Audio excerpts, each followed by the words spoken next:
Welcome to the Nordic Mythology podcast. I'm Daniel Farrand, owner of the company Horns of Odin, and today I'm once again joined by Simon Nygaard. Fucking every week I struggle with this.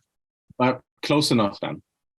I know. I feel like every time I have a guest on, it's just like, fuck, I have to figure out how to say this name, and I embarrass myself weekly, and then I apologize for it, and then everybody messages me saying, don't give yourself such a hard time, and it's like, yeah, I feel like it's one of those things that kind of stresses me out because I find it's like a respect thing to try and get it right, but there is just some noises that Scandinavian names seem to have in them that my mouth doesn't do.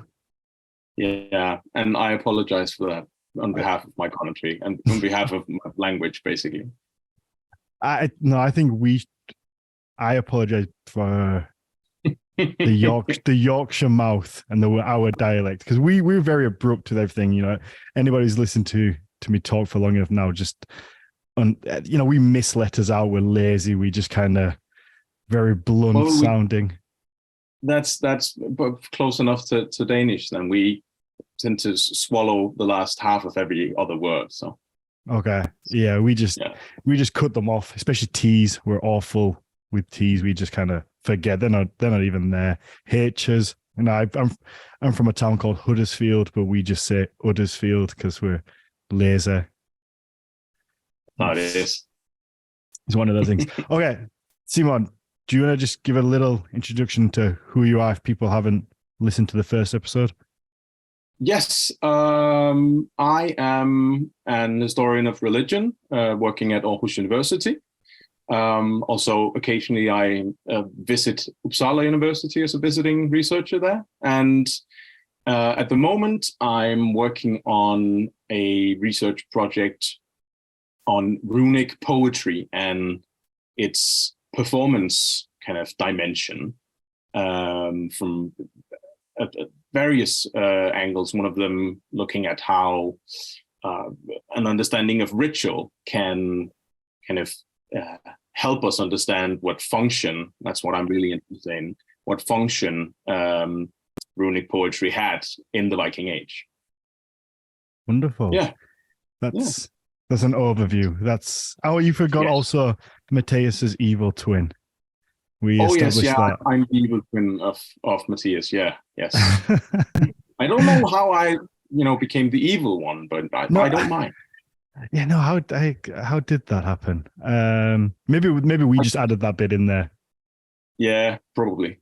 I feel like everything needs like an evil side. Yes. Anyway, okay. I'm happy to be back. Yeah. Oh, wonderful. Yeah, I'm glad to have you back. If I sound hoarse is a little different to usual, that's because I'm a little bit hungover because I went to a gig last night, and you know what happens. Yeah, that's how it is. Rock on, man. Yeah, that's it. You're singing along, you're talking a lot.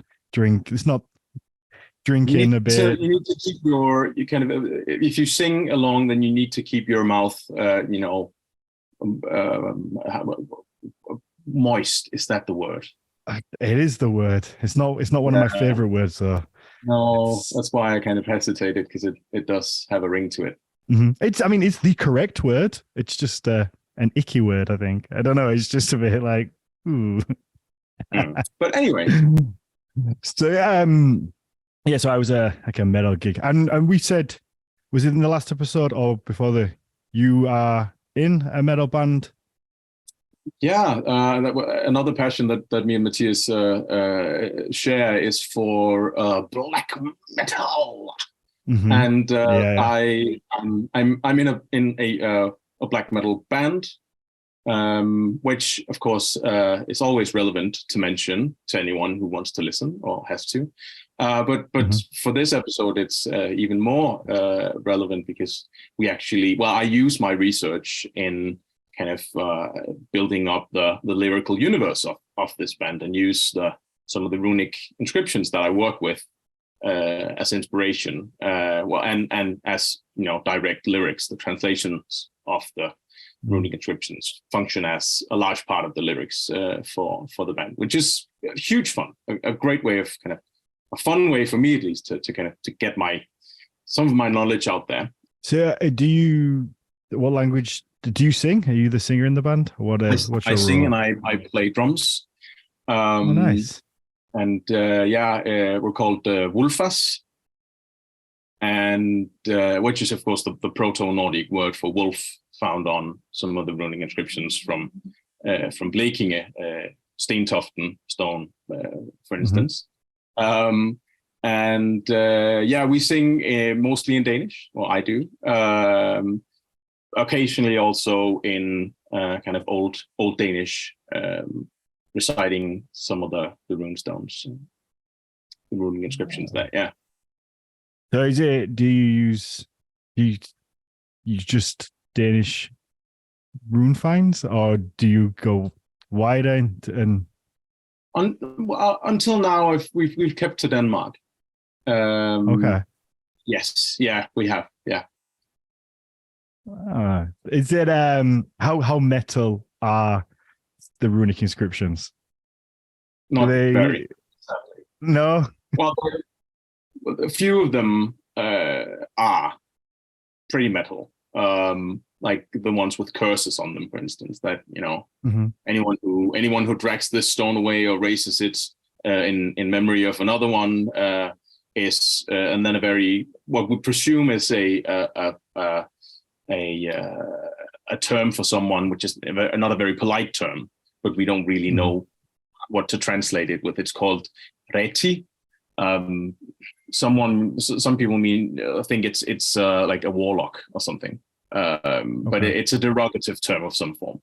And then, of course, one of my favorite inscriptions is the piece of a human skull inscribed with runes found in Ribe, the Ribe skull fragment, which is just as an object pretty metal.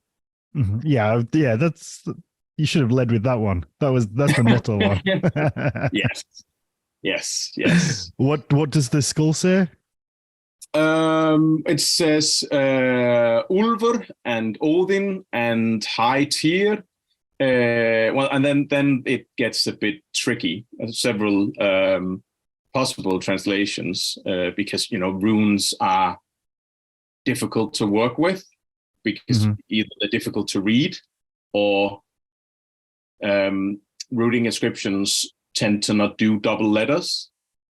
And in the Viking Age, you go from 24 runes in the Iron Age to 16 runes. So every rune can basically stand for 2 to 3 sounds, which makes it even more complicated to read.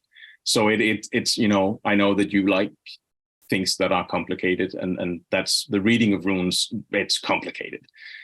And so depending on how you read it and which reading you prefer, the 3 gods, or 3 names, one of which we're pretty sure is a god, Odin, and then help is carried against this dwarf and dwarfess, and then the name Bor. So the meaning of it all is probably that the dwarves are like personified disease.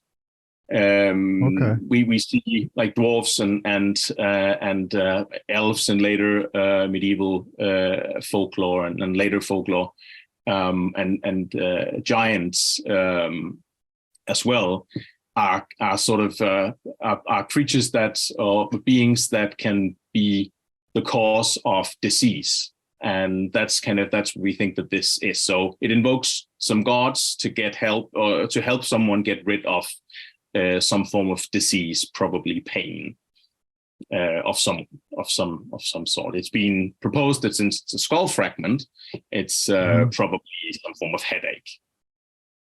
Okay, so yeah. See, and it's the carving on the inside or the outside of the skull? Because I originally assumed this was just a piece of skull from somebody that had died, and now I'm wondering whether it was carved in whilst they were still alive.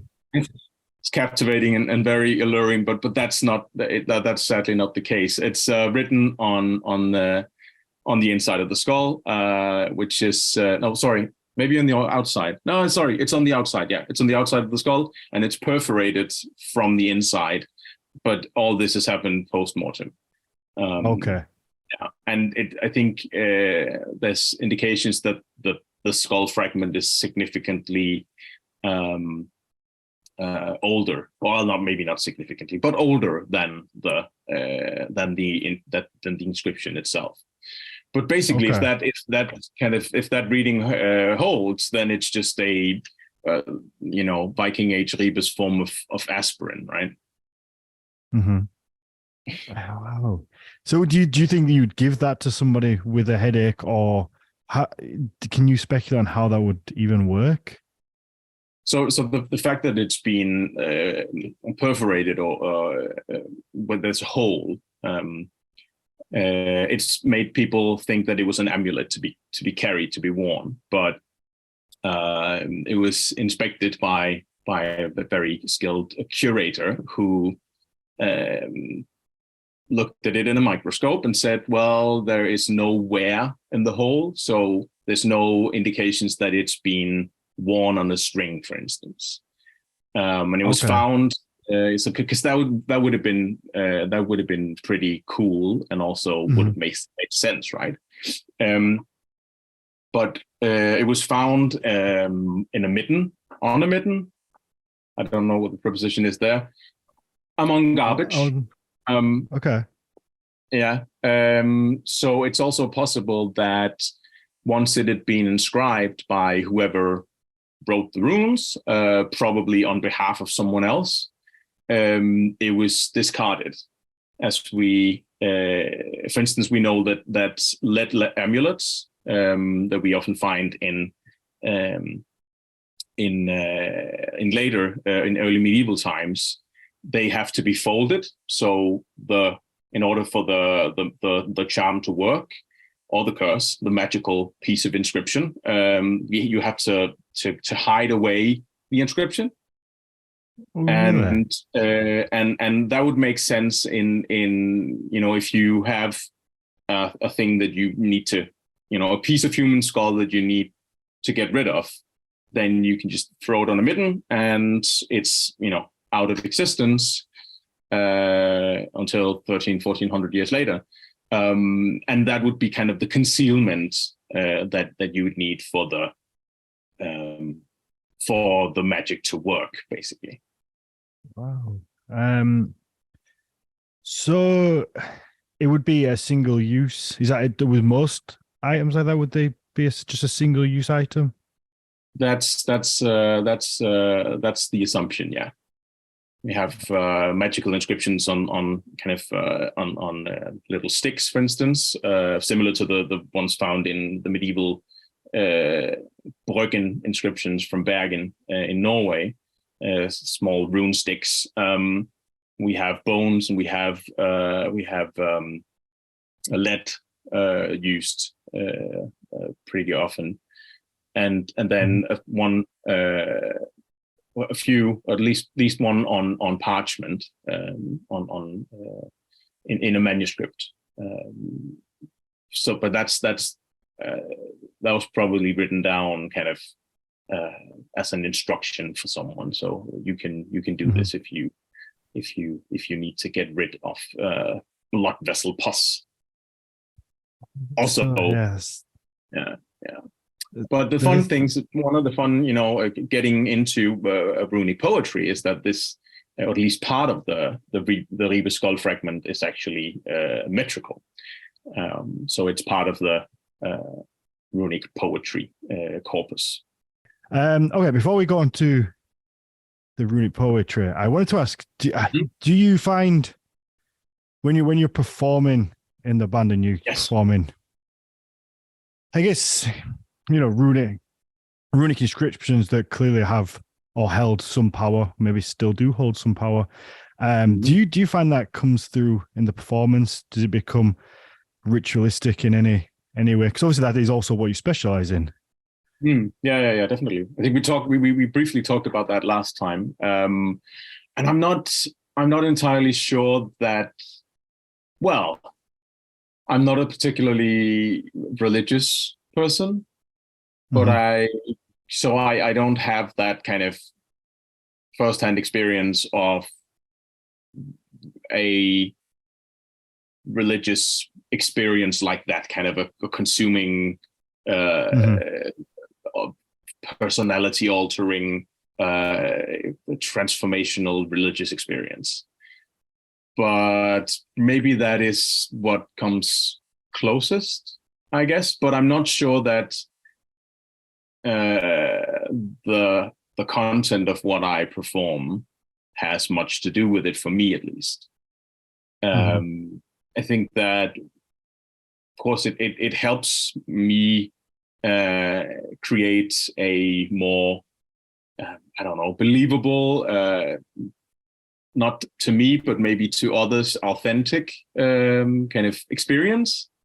Okay. Because the kind of the concept of the band works as a whole, uh, but it isn't. I wouldn't say that I have a ritual. Well, a ritual, yes, but that's because I see ritual as a very broad thing, but not a religious experience per se.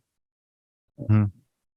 Oh, yeah, I was just wondering because obviously, I guess most famously would be Heilung, who would call all their performances like a ritual experience, and Yeah, that's how they perform. They open and close the ritual um, definitely. before they perform. And I wondered if you had any, I guess, similar feelings with how you with your performances, or whether it was just more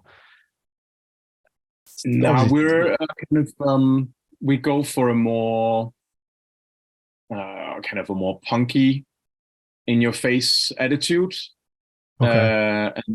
and feel it. It's the form of black metal that we play is quite crust punk inspired, Okay. um, and so it's more kind of aggression, but joyful aggression. Okay. Yeah. Like, yeah, that's a kind of the punky kind of in your face. I'm having fun, and if you're not, then that's your Mhm. own fucking fault. Um, Okay. Yeah. yeah, Yeah. I'm in. I'm sold. good. So, do you just use modern Danish translations, or do you use like? Yes, mostly. So that's what I've been doing mostly. Some of the newer songs I'm trying out, having at least part of the lyrics in Old Danish, Mhm. um, as kind of just because it fit. It Okay. and that's the thing. Normally I just try and adapt parts of the runic inscriptions to the music. Um, and this time I was working with this runic inscription from the Randbøl stone, um, which is also partly poetry, partly metrical. And and when we wrote this song, I tried it out, to see if it fit, and it did, and it was cool. Mhm. Yeah, it was fun. Yeah, it'd be. Yeah, I imagine it would be fun to try. I know Mateus has done some little bits of helping people with lyrics in. Mm. I don't know whether it's he uses Old Norse or Old Danish or what, I think but he's I done think it it's like almost reconstructed into European or something like that, right? mhm. Proto-Germanic. Yeah. Yeah, yeah, which seems very fun. I don't know whether how close to modern Danish is Old Danish. Is it would Not the average person be very. able to understand any of it or not? Um, Bits and pieces in writing, but it's closer to Old Norse, and thus closer to modern Icelandic than it is Oh, to modern Danish, basically. okay, okay, Yeah. wonderful. Okay, let's talk Runic poetry. That's what Yes. we're here Well, for. we already have touched on some of the inscriptions that Mhm. are part of the runic poetry corpus. But Yeah, but let's. yeah, so basically, runic inscriptions exist or existed can be dated to basically from the turn from year one until they were used regularly until until the medieval period, and a very tiny amount of them, around 200, are in some way metrical, and that means so that's What what I exactly was about to that's ask so what metrical was. runic poetry is kind of the catchphrase. That's what makes it sound cool, right? Mm-hmm. But the more kind of used scholarly term is metrical runic inscriptions, because then you don't have to define what even is a poem. Okay, yeah. What is poetry, this and that thing. But meter, we can work with that. And metrical inscriptions, metrical runic inscriptions, are pieces of runic writing that conform to the metric requirements of the Germanic world and later of the Old Norse world. So they use some of the same meters as Eddic and Skaldic poetry. Mm-hmm. So the minimum requirement that in the medieval tradition, the written Old Norse poetry, proper poetry is only present when you have at least half a stanza, and that's for Fornøyvislag, which is one of the main Eddic meters, you have to have a minimum of 4 long lines. And a long line is a single long line is enough to define, at least in some scholars' opinion, enough to define a runic inscription as metrical. And the Germanic long line, which is kind of the base unit, the metrical unit, has been proposed by a German scholar in the 1890s, as consisting of various feet, kind of metrical units that conform to some. They follow kind of the same form, and one metrical unit is half a long line, and you have to connect them, and they're connected by alliteration, right? So either so the beginning of words, the words which carry stress, that's what that they have the same letter, right? So for instance, from one runic inscription, a stone from Aarhus, it has the metrical bit Sard or Mana, Mester Unedinger. So it has Mana and Mest as kind of the two words that connect the two bits into a long line. So Sard or Mana, Mest Unedinger. That's kind of that's a long line. If you have one, then your runic inscription is metrical, and this means he died the most. Well, the word needing, right? Is a very derogative term in the Old Norse world. If you call someone that without it being true, then you could be outlawed, right? Okay. And it covers kind of on.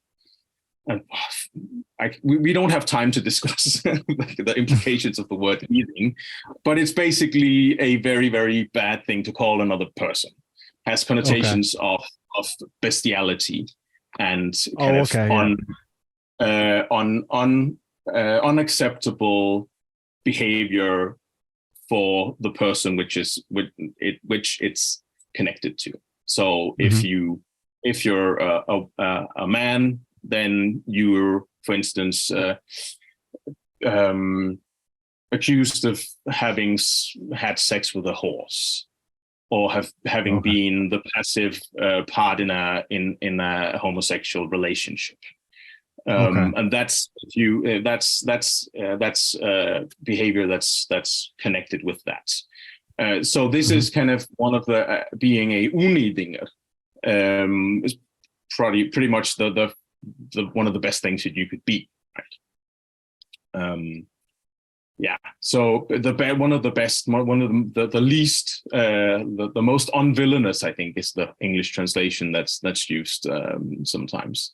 Okay, so he's saying you're the anti that. Yes, he died the best of men, basically. One of he died the best of men. Wow. Yeah, Okay. and that part is kind of set in poetry, basically, on the stone. So I'm still kind of, I guess I'm struggling to work out or maybe understand, how do we know the difference between just a sentence and like a piece of poem? Like what? Yeah, I know that's very, very good. That's a fantastic question, then, putting me on the spot like that, because that's basically the discussion is, some people are almost of the opinion that metrical runic inscriptions are not a thing, because so much of the language that's used on runestones is rhythmic and has alliterations in it. So the formula for raising a stone, stain and sati in Old Danish, for instance, are both words with S. And the presence of those two words in a runic inscription doesn't make it metrical. It makes it alliterative, but the metric only factors in when specific patterns of stress and stresses and drops are present. So if you have a stress and a drop, and then a separation, like a pause, and then a stress and a drop, then you have a metrical unit of the A type.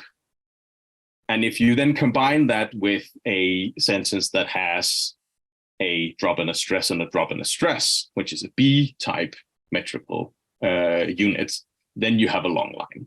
And it's only when you can analyze the inscription and find that pattern, that you have a metrical inscription.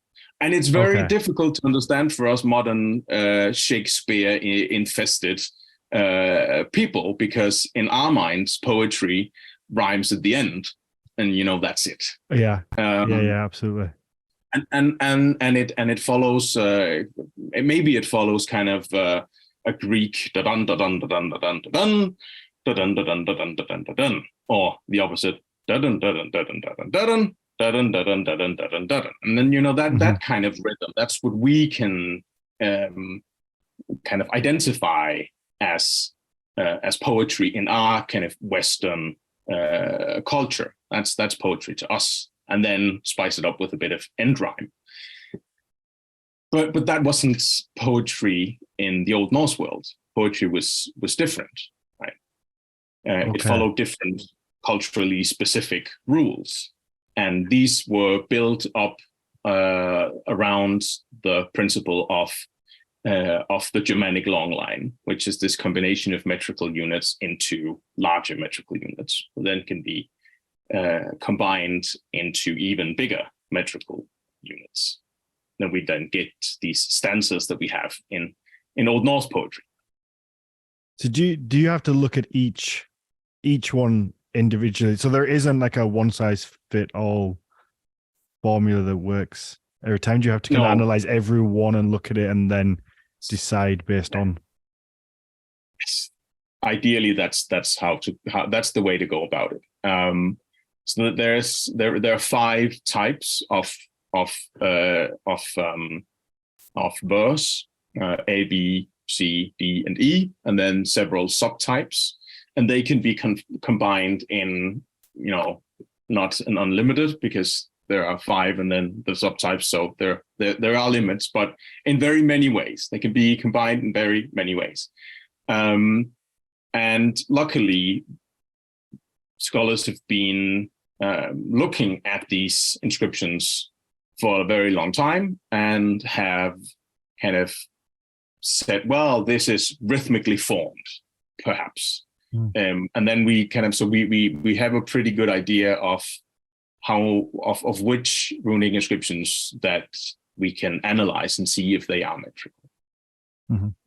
Does it help with translation or understanding if you kind of see the pattern in the line as a whole and maybe there's a word that you're unsure of? Would it help knowing that it kind of is part of this thing that has the rhythm, so you could kind of hazard a guess one way or the other on the word that's maybe in question? Nah, not really. I can't think of an example. Yeah. So, well, I not to say that there isn't one, but I just can't think of one off the top of my head. Fair enough. Yeah, I just wondered whether it could kind of just help if there was something missing and you had this idea of a pattern that was maybe meant to be there, and it was like, maybe it's this. The thing is that one case where you can kind of perhaps use it is when you have a runic inscription that's damaged, and you can parts of the words or parts of the words that are legible, they form words that you can recognize from other stones. And if is then part of a metrical inscription, then it's a good chance that the metrical part forms or kind of the metrical part perhaps is structured around an oral formula. So, for instance, the Nygaard inscription that I mentioned, he died the most unvillainous of men. That's present on stone 5 from Aarhus, but it's also present on 2 runestones from Sweden, from Rörbro and Skabergård. No, that's the buckle. Some other place in Småland. So they almost follow the exact same formula, and that's how oral poetry works basically. That you have this kind of this stock of expressions that you can use writing poetry that follow these metrical patterns. Some of it does, at least. So, would things like this be similar to, because with you just saying then that little phrase is found in Denmark and in Sweden, which means obviously it's a popular saying, I guess, just how we have popular sayings today, is it a common thing that they would write on? Because I guess a lot of runestones were used as, were they not gravestones, but like an honor to somebody who had died? Yeah, memorial. So is that something we see commonly on? Yeah. So runestones, for the most part, and these are kind of the big stones that were raised. Most of them, well, all of them, most of them are just memorial stones. They follow the same pattern. They have this person raised this stone for this person who was a fantastic person, and then so the first part, that's basically it. This person or these persons raised this stone for this guy or gal. And then there are also a limited amount of variation that you can then end it with. Some just have that bit. Some even just have a name. Some of the older ones. But you can then vary with an obituary of some form. You can as well he died the most unwillingness of men. That would be a very suitable obituary. And then you could have a prayer there because, the majority of runestones, at least in Sweden, are Christian. So they often have an invocation of God or Christ or the Virgin Mary or Saint Michael or something like that. And then you could finish it all off with who wrote the stone.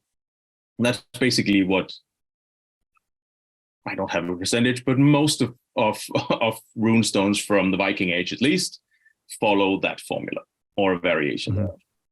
And what's commonly in research on runic poetry, that research puts the runic poetry primarily in the obituary category. So it's part of the function of runic poetry is to add a little extra spice to your runestone. So it adds a higher form of praise to the person who's memorized on the stone, and it does so in a way that makes it different from the majority of other runestones. And that's kind of that's what a lot of the research into runic poetry and its function, that's kind of where they've ended. And I think that's correct, of course, for many runestones. I think there's more to it. And it doesn't explain the, for instance, the one we talked about in the beginning, the Ribe skull fragment, and a lot of the inscriptions that are metric but also magical in some form. Because when I think of poetry, particularly from the Viking Age, I obviously go to skaldic poetry, and then I'm thinking of maybe one of the reasons it's a poem is for performance sake, because it's made to be performed and entertaining and possibly even to remember it. So then when you said it's on the written stones, I was a little bit confused as to why they would bother making it into a poem if it was just there to be read, because I assume it wouldn't be performed. It's just, yeah, definitely. And that's kind of that's another aspect that I'm looking at is the possibility that these inscriptions were used by people after they were raised. So it's commonly kind of accepted, or that when you raise a runestone, you just don't, it has to be ceremonial, and so it has to have been ceremonial in some way. You just don't dig a hole and put a big ass rock there and then that's it. You go home, have your tea. That's not how it works. Well, that's not how we think it works, because we don't have any descriptions of people raising tombstones, sadly.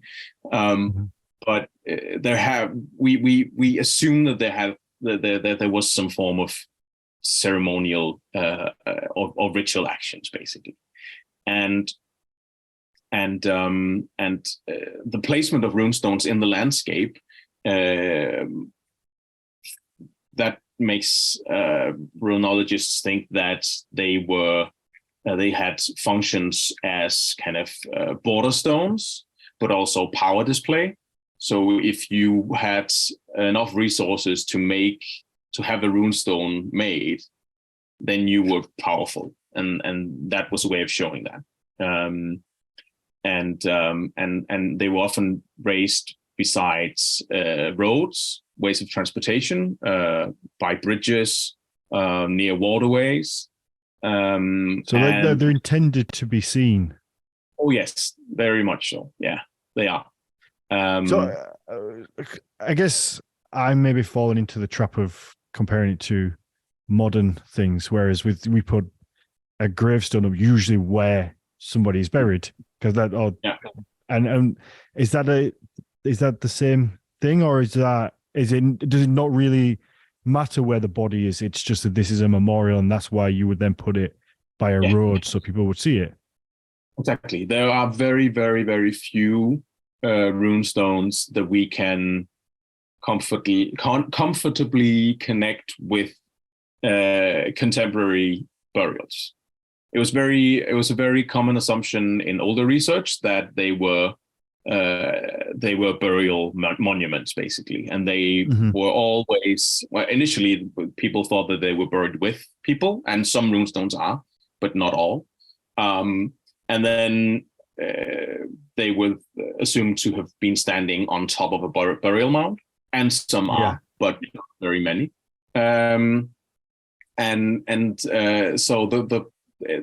the connection with burial is not perhaps the primary connection that we should assume. But I think that there's still something to be said for at least a monumentalized connection. So runestones we have a lot of examples of runestones that are part of, for instance, the ship setting. So a stone setting, two rows of stones that are formed like a ship. So ship formed stone settings, and in one end sometimes you see rune stones raised as kind of the prow of the ship, and you look like you want to know more about that. No, I feel like I visited one of those places. It's like somewhere on the border between Norway and Sweden. I can't remember the name of the place. It was like a giant ship made out of standing rocks. Yeah. Yes, and they come in various sizes. Of course, in Denmark we have the largest that's ever been found in Jelling. Yes, over 360 meters long. Wow. Well, we don't have it all because farmers in the 1800s they didn't care about monuments, so they just took them and built houses of them.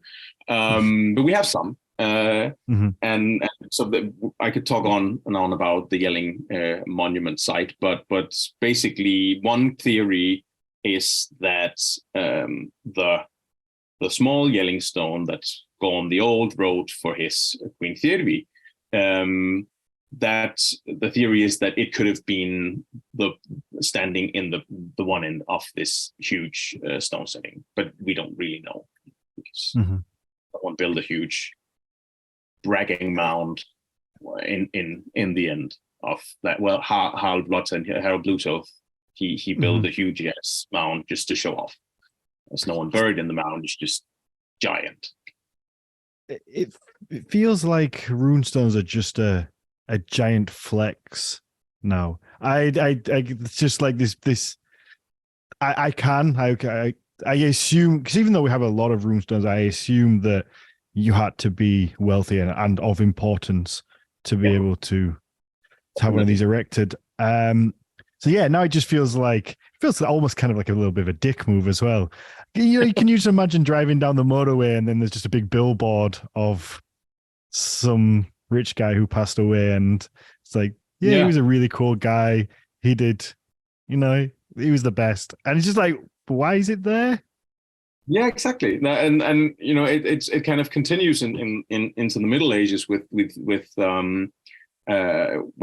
kind of plaques and stuff like that in churches, that you can pay a shitload of money to have someone make a inscribed tablet that you can hang in your local church to commemorate how cool you were and how good your family were and still are. And that's kind of at least some of the function of the runestone is to show power, but also the Viking Age culture was vastly different from modern culture, and kind of showing respect in that way was a huge deal, and honoring honoring the dead, and thereby honoring yourself if you were a relative. Your honor was closely connected to that of the entire family, and raising a runestone was both honoring the dead, but it was also something that you did to your own acclaim.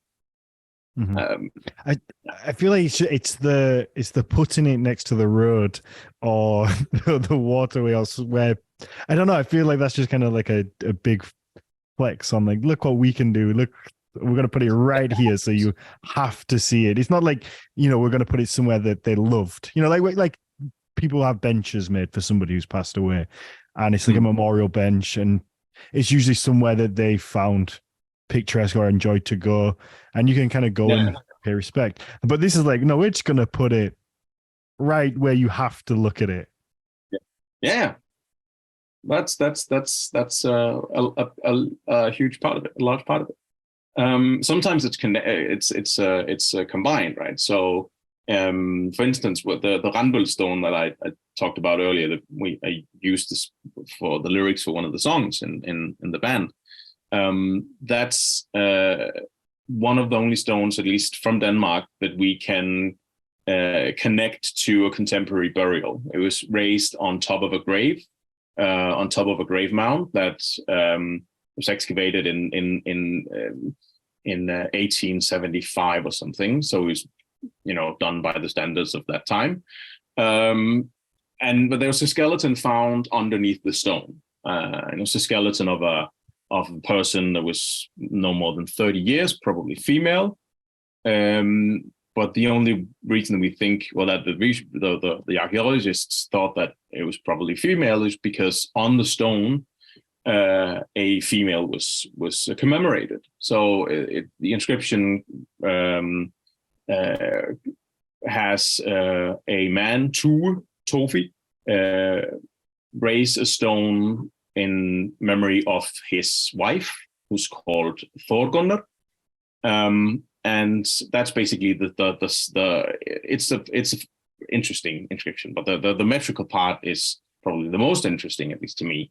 And that's the last part of the inscription, which reads "Ther Staffa monothogutni mjök lengi lifa." So it's these runes, these staves, will live a very long life for Thorgunnar.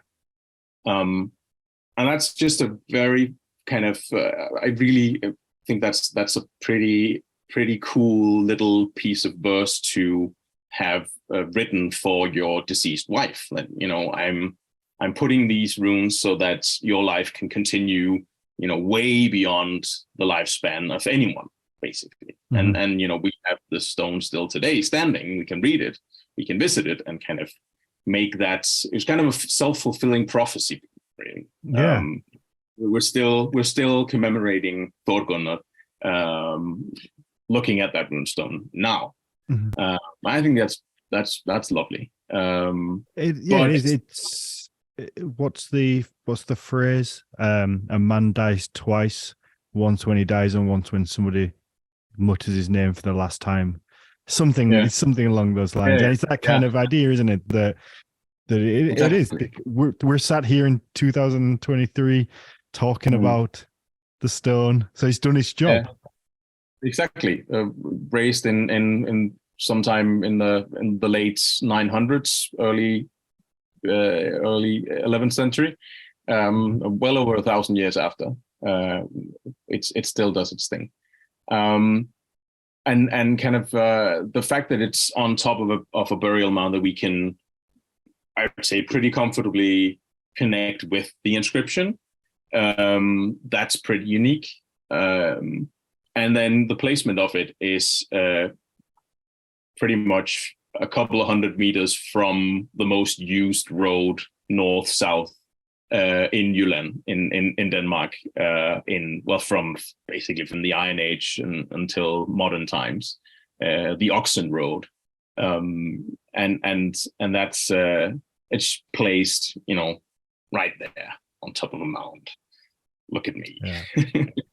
I take it back. I don't think it's a dick move anymore. That's quite sweet. I think I it's think it is. I think it is too. Um, yeah, and yeah, that so is. that's one of the that's kind of this idea basically that maybe I wouldn't defend the notion that we are still kind of performing the unbroken memory of Thorgund when we talk about this runestone, because I think there has been a discontinuity of culture, and so the memory of her hasn't lived for 1,000 years. But I think the idea that people would have kept that kind of memory alive, either by getting it recited every now and then, because we the who could read runes we don't really know, but we assume that at least up until the late Viking Age, it was pretty few people. It was limited. Um, um, and then in the Viking Age, in the late Viking Age, it starts to become common, we think, for traders, to use runic inscriptions and to use runic writing. But up until that, it was probably kind of a more narrow group of people, a more narrow elite that were able to read runes and to write runes. Mm-hmm. So it wasn't, if you passed a monument with a runic inscription on it, you couldn't necessarily read it. Okay. But maybe someone you knew could read it. Maybe you knew what it said, even though you couldn't read it. We don't really know. But I that kind of interaction with the runic inscription in contemporary times, I think that's highly likely, and I think that's very interesting, especially for an inscription like this, which it needs to be read, right? It needs to be interacted with in order to kind of fulfill its function. That's got me thinking, which could be dangerous. I don't know. Do you think that? Do you think that? Because it sounds like I'm going to put two questions together here. It sounds like the metrical part, like if a runestone has like a runic poem, it doesn't have to be the whole thing. It could be just part of it. It doesn't have to be. Yeah, it's not the whole thing. It could be the most important part, like with the one that you were just telling us about. Yeah. So then, do you think that maybe they've used that like poem style is because most people can't read it, so maybe it could be read by somebody and then remembered easier and then told and kind of would be passed on through in the same way I guess the Skaldic poems would use poems to remember things easier so they can perform it again. Does that make sense?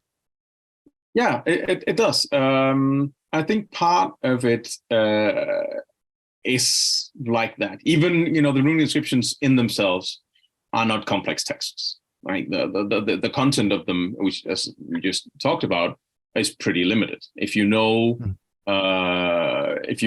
10 runic inscriptions, you know 1,000 basically. Okay. It just the names just change almost.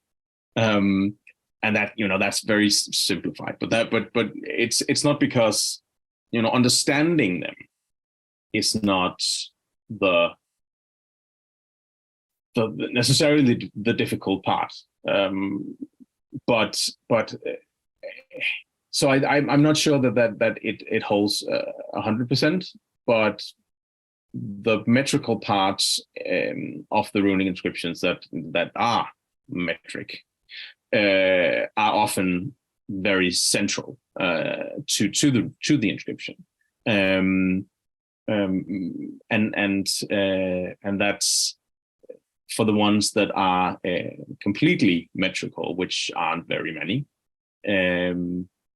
That could probably be flexing again, because look at me, I can write an entire inscription in as a poem. But for the ones that were part of it's only metrical, it's it's often, at least for the ones that I've looked at up until now, quite central bits of the inscription. And so I think that they kind of strengthen that memorizability. That is probably not an English word. It should be.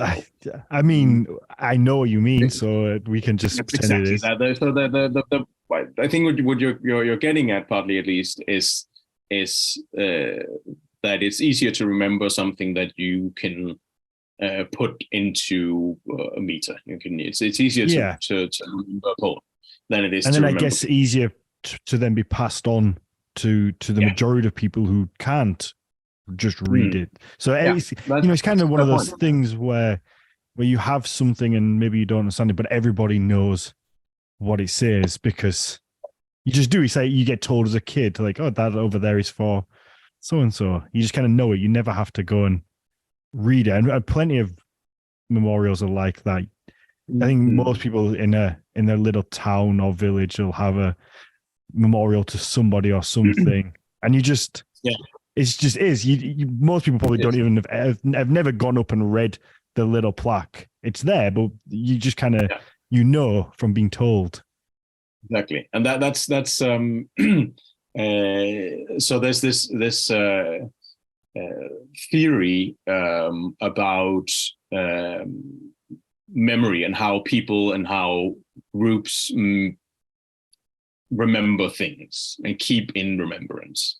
And that's what you described there would be a memory place, right? So a place that in itself holds a and has a function as keeping a memory alive. And that's part of the function of many runestones, that they maintain this collective identity of the group of people who are associated with it.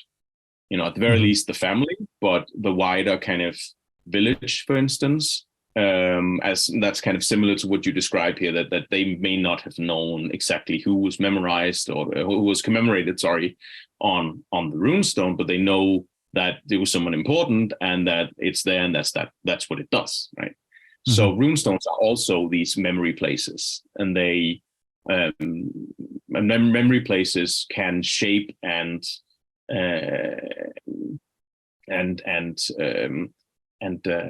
uphold a collective identity for a group of people.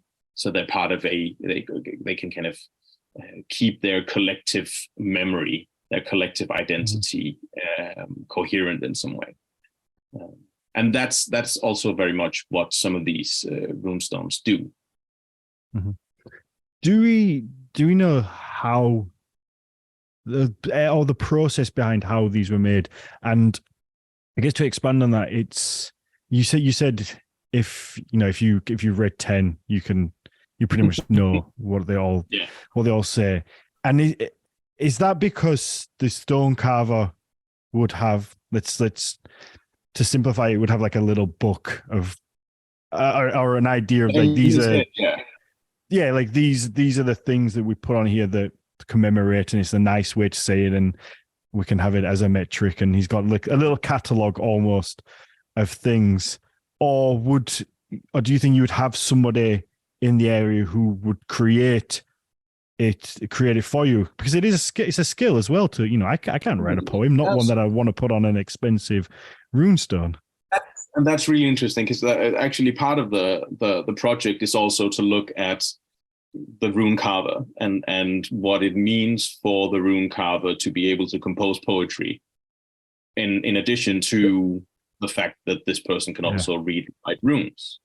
That's what I was wondering, whether it was one person or maybe it was two people. One was the poet, one was the carver. So one theory is that the reason why much runic poetry is what some scholars call bad, because the metrics aren't completely on, and it has like irregularities, is because it's kind of like songs that you write, the song that you write for your nan's 75th birthday, right? You try your best, but you're not Shakespeare. It's you have other qualities, but you can still make a song that people can sing to whatever festive melody that you choose. And that's kind of that's one idea, is it's the same with these metric parts of the runic inscription. Inscriptions is that they form kind of a tradition of commemorative verse written by people who don't do poetry normally. Okay. That's one idea, and that can be perfectly true. But I still think that it means that this, the way that poetry is constructed in the Old Norse world, the kind of the metrical requirements would still be something that you would have to be familiar with in order to be able to write poetry, even bad poetry. And I think that's I think that's important, because of course there's no way to know whether the person who carved the runes was the same who composed the inscription and composed the verse, but it would make sense that it was part of the rune carver's toolbox, to be able to do it. Yeah. I love trying to put this stuff into like a modern context, or where my brain goes anyway. And that got me thinking of how, because you get, let's say, a couple are getting married and the groom wants to write and sing a song, but he's not a singer or a songwriter, but it's a sweet thing to do. So he does it anyway. And sometimes they nail it and it's absolutely amazing. But sometimes, for everyone that is amazing and goes viral on TikTok, I'm sure there are tons that go terribly, terribly wrong. But it's kind of sweet doing it themselves rather than outsourcing. But also, they're not singer-songwriters. And I feel like it might be a similar kind of thing. Like, it's nice to do it yourself, but if you're not a poet, you're just not a poet. But do you think it would have value to them doing it themselves? Well, I think that how runic carvers, or rune carvers, worked in the Viking Age, at least, is that they were professionals. They were so in Denmark, for instance, we have a group of stones, 3 stones raised by or carved by the same rune carver. 2 of them are raised by the same woman called Ragnhildr, who raised the 2 stones for her 2 dead husbands, basically. So she was a powerful woman who had powerful husbands in 2 different places in Denmark, and both stones. So the runes are similar.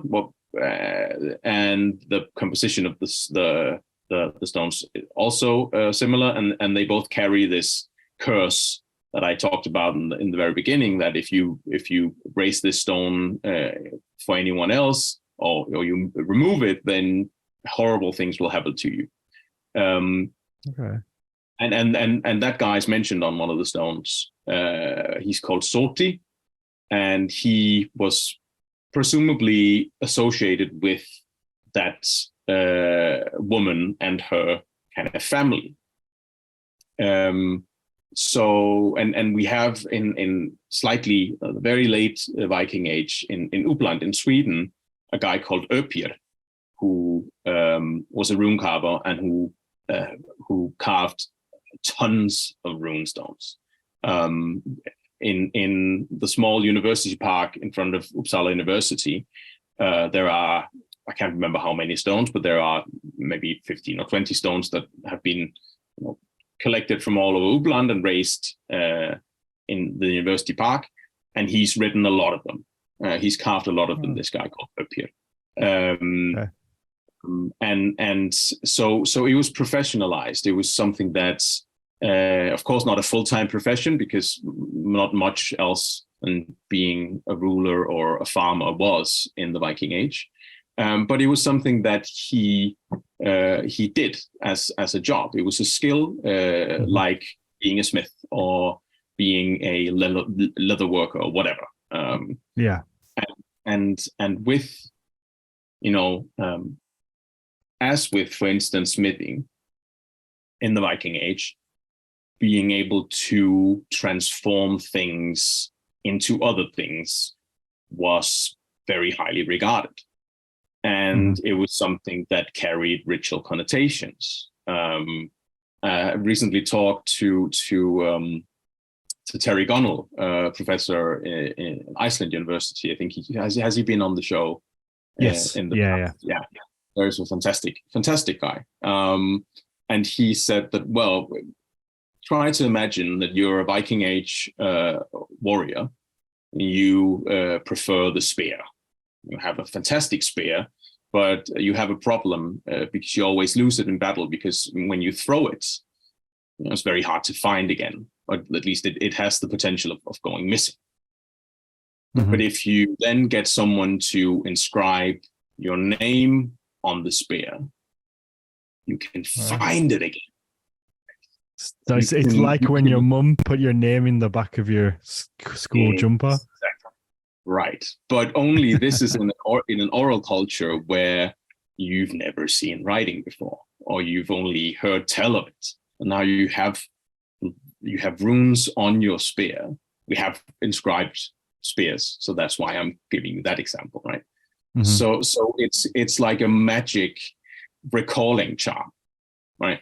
You can go onto the battlefield if you didn't die, and then you can find your particular favorite spear again, because on the spear your name is written. And the earliest, some of the earliest runic inscriptions that we have are on personal objects, weapons and combs and boxes and stuff like that. And part of at least for the weapons is that that's fucking magic.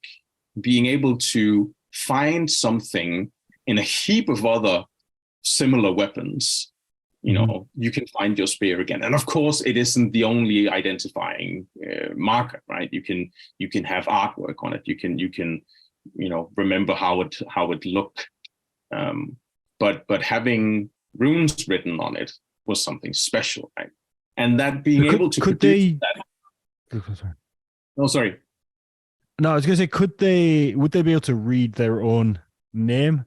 Like, is it? Because I imagine it would be unlikely they could actually read it. So in which case, it's kind of irrelevant that it says their name, but it's also but that kind of makes it a little bit more magical as well, because it's think of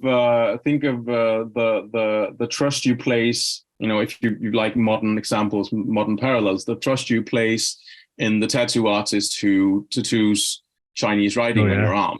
Right? You read it, nah, but you trust that he didn't write Kung Pao chicken. But so many did. Strong tiger or something. Yeah. So, I mean, but so many have fallen foul to that.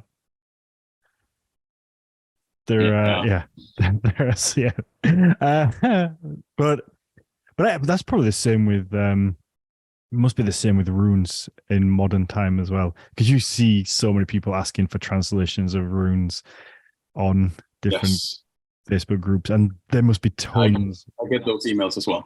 Oh, you must, and there must be you must be tempted sometimes to just send something silly back. Not that you ever could, but I have a small measure of integrity that can try and uphold. I know. You couldn't. Even if it was. I did actually. I in my son's school there was they had a Viking Age theme week where I was very tempted to just remind the teachers that if they had Viking Age, Viking Age theme, and the kids were going to write their names with runes, it was a good idea to use, the younger Futhag, the Viking Age rune roll, and not the older Futhag, because that would, not be correct. But I didn't, because I didn't want to be that guy. And I regret it, because of course they used the elder Futhag, and I'm not sure that I may be one of a handful of people in the entire school who knows that it's not correct, that my son came home runestone where his name was written in older Futhag. But I regret that I didn't say, even though it is more difficult because there aren't as many runes, and you have to compromise. E and I are the same, and U and V also the same. K and G also the same, but you can, that just makes it more fun, right? Be creative.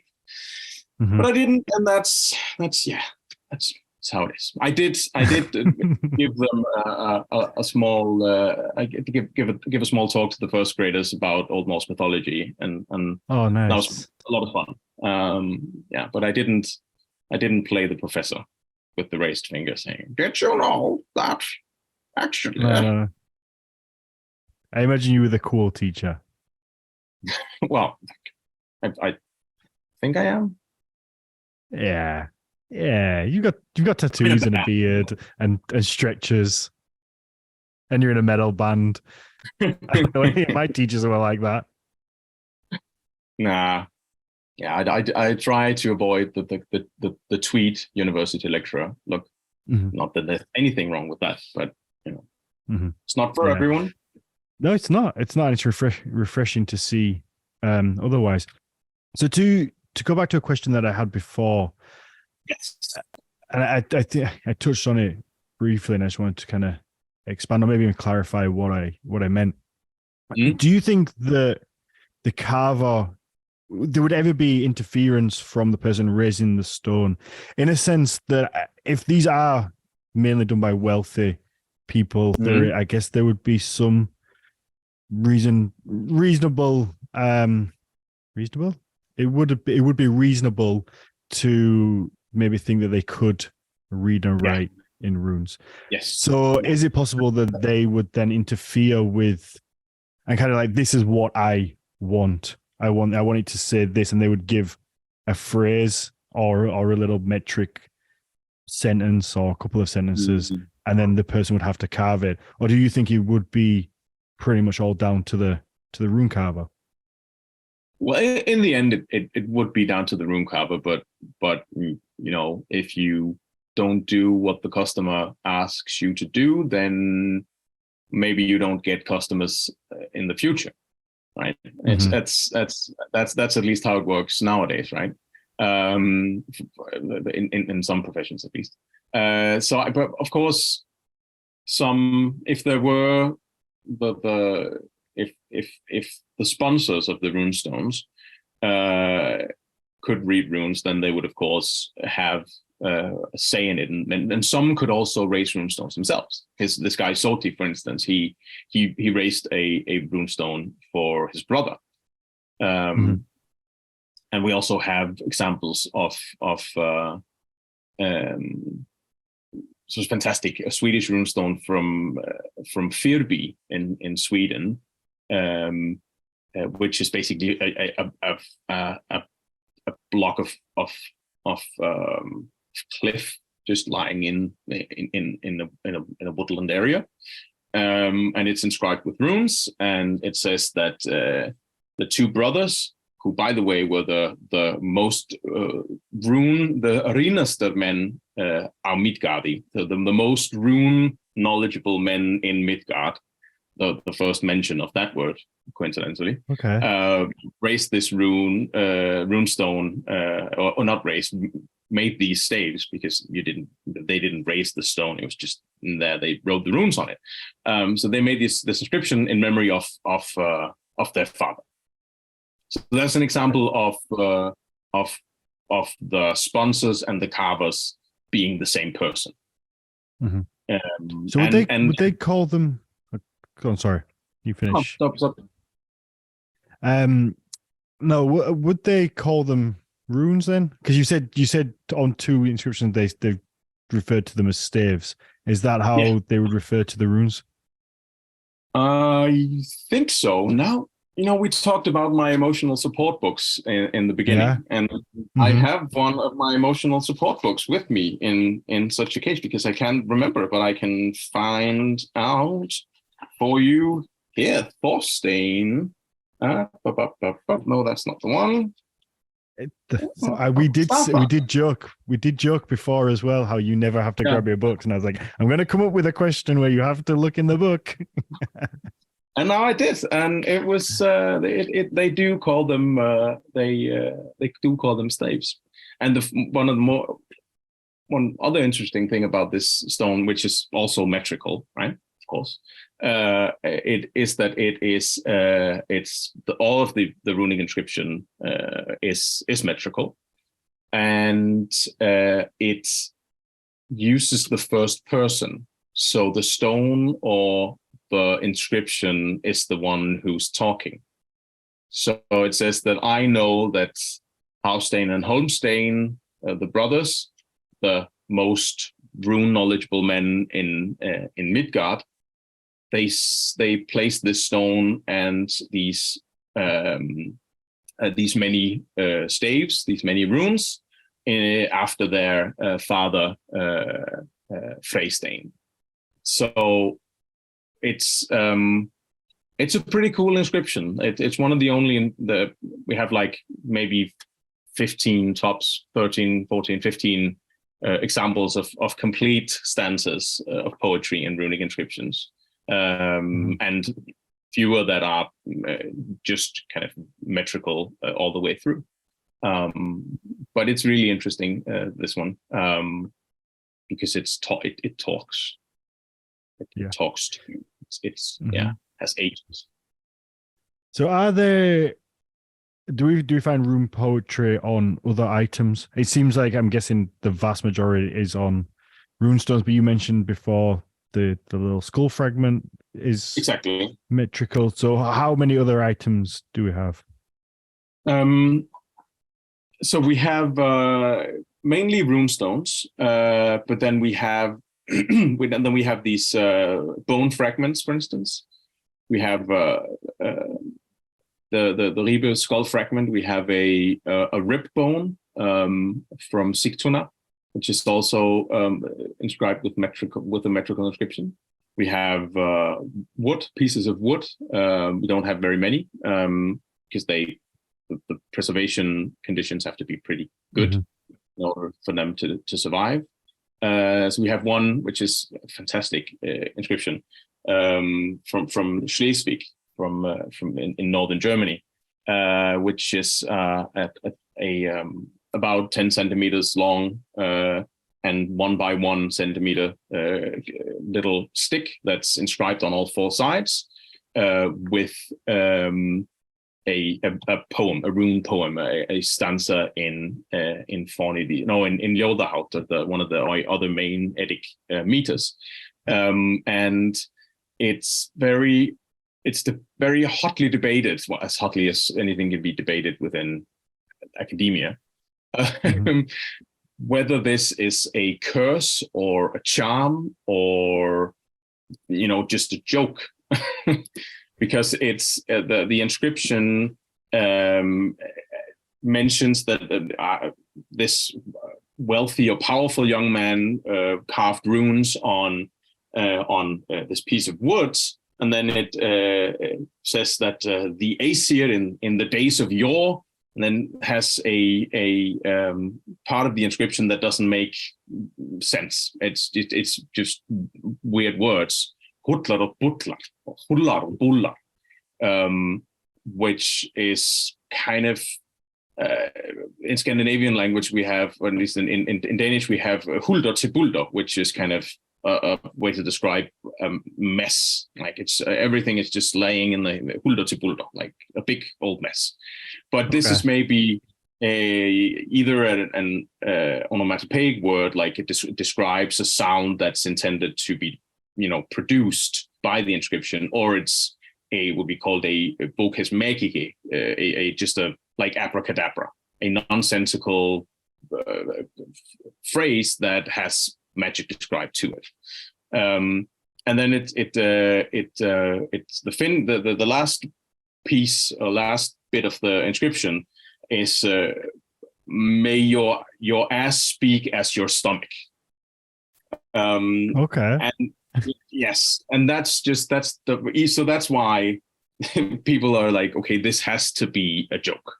Like this has to be a parody of kind of high-flung Eddic mythological poetry, because it's right in the around, it's dated to around the year 1000, so it's kind of in the end of the Viking Age and beginning of Christian early medieval Christian period, and that's kind of, so people think maybe, okay, it's a joke, it's someone taking the piss, composing a poem about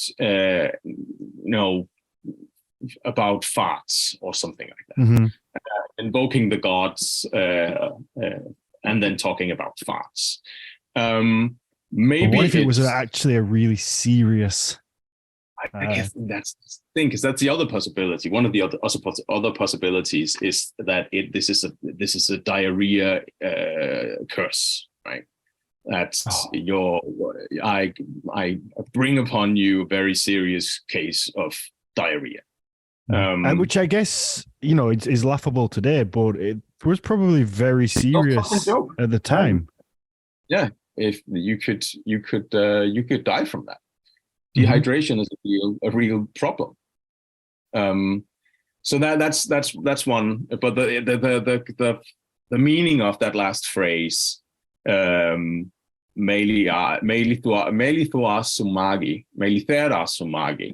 is not entirely clear.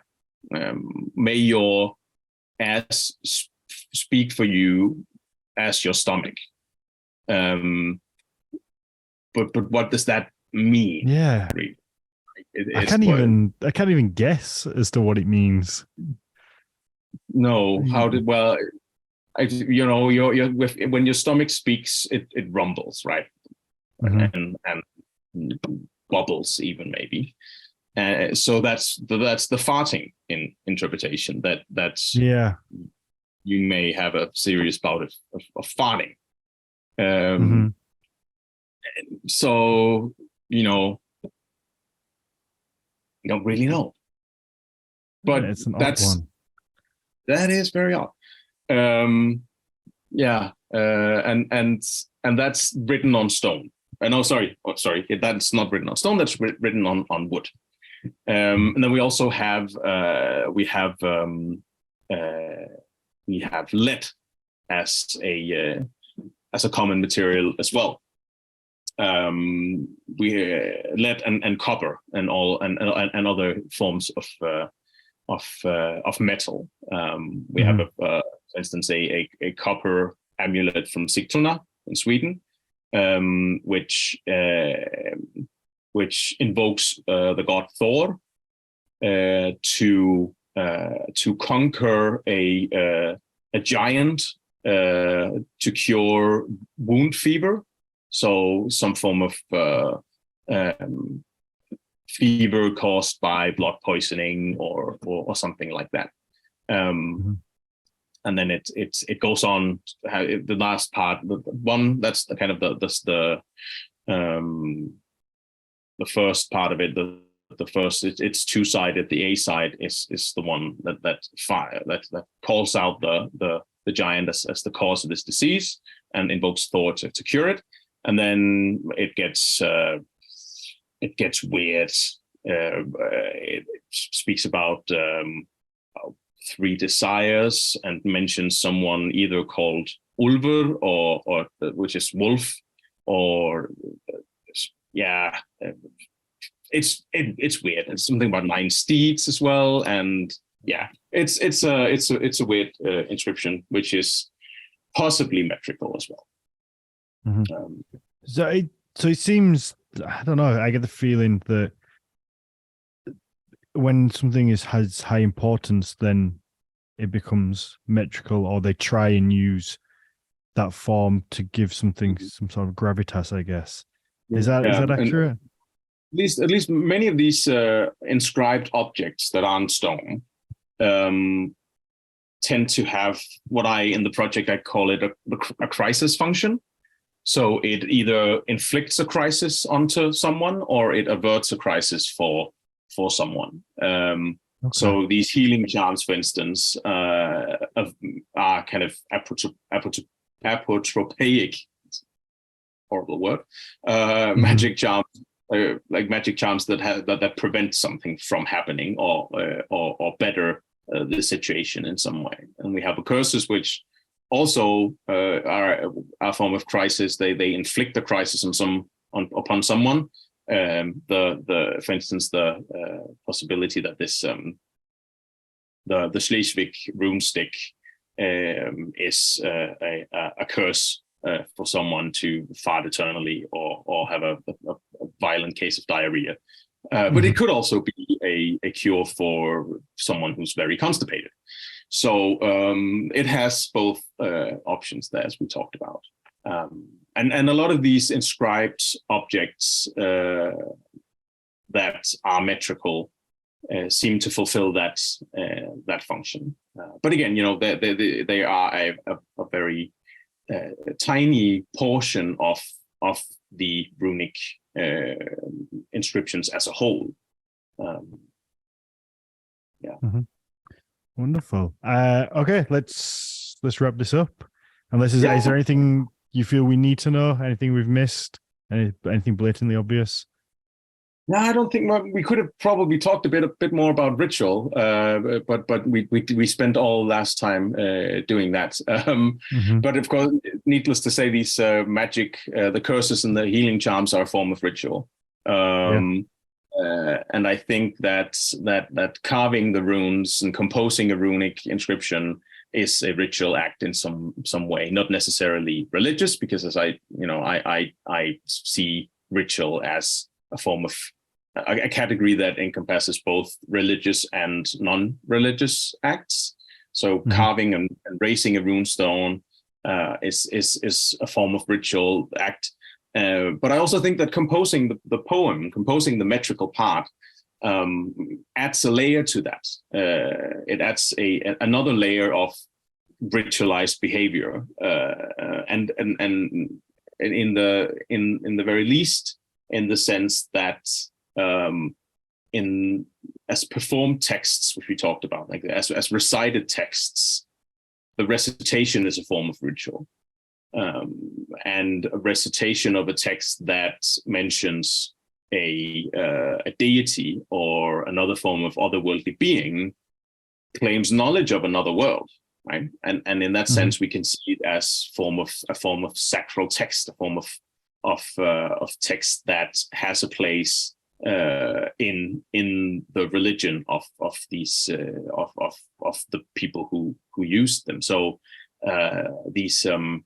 these last inscriptions that we talked about, the crisis ones, all these magic charms and curses, they invoke names of gods or otherworldly beings. And so they are kind of texts that have a place in a very real lived part of religion in the Viking Age.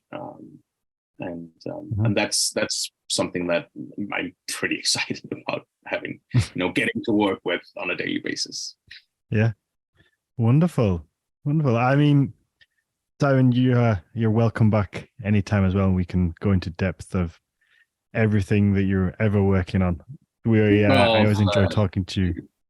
That's good. I enjoy talking to you as well, Dan. And I hope that none in the house are cursed with eternal farts, or that alternatively, if some of you are constipated, then maybe you're welcome. Yeah, hopefully you reading it out and then thousands of people listening to it isn't going to. I should have probably have read it aloud in Old Norse. That would have maximized the efficacy of the act. But I take no chances. We should by law, sign a waiver of responsibility before logging on. Then, by law of averages, there's going to be one person listening to this who does get diarrhea around this time of listening to this, and they're going to be like, "Oh shit!" yeah. Like, I apologize. I take that on my shoulders. Well, not figuratively, not literally. Yes, of course. Well, as father of a 2.5-year-old, also literally. Yeah. Well, yeah, absolutely. Okay. If you enjoy the show, please leave us a 5-star rating and a positive review wherever you get your podcast. Also, if you can pop over to our Patreon, it's Nordic Mythology Podcast on Patreon. That's Patreon/Nordic Mythology Podcast. Jonas is now back in Europe, so we're going to start back up with the storytime episodes, but there's a whole back catalogue on there that you can listen to as well. And yeah, just follow us on Nordic Mythology Podcast on all the platforms. Simon, where can people follow you? If you want them to. Well, you can follow me on Instagram. I think Dan and the team have linked to my Instagram account in the post for this episode, and also on Twitter. I'm on Twitter at No Hair Don't Care, and hair is the furry creature with long ears. Nice. So NOHARDONTCARE.